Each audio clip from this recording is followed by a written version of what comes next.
ఆ ఇంకా తర్వాత మృత్యు అప్పుడు ఆత్మ మళ్ళీ పరమాత్మలోకి వెళ్ళి కలవాలి కదా.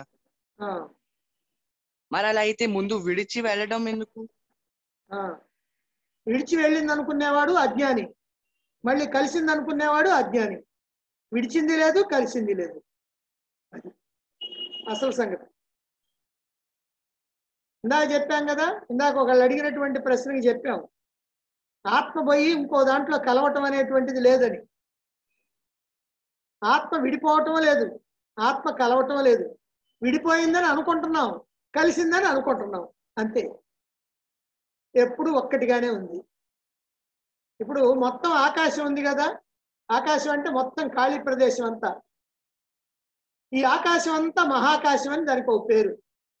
ఒక కుండ తెచ్చి పెట్టామనుకోండి, దాంట్లో కూడా ఉంటుంది ఖాళీ ప్రదేశం, దాన్ని ఘటాకాశం అని అంటారు. ఇప్పుడు ఆకాశం నుంచి ఈ ఆకాశం, ఘటాకాశం విడిపోయిందా? విడిపోయిందని మనం అనుకుంటున్నాం. ఆ కుండ కనుక తీసేస్తే ఏమవుద్ది? మళ్ళీ మహాకాశం. అంటే అది విడిపోయింది లేదు, కలిసింది లేదు, అది ఎప్పుడూ కలిసే ఉంది.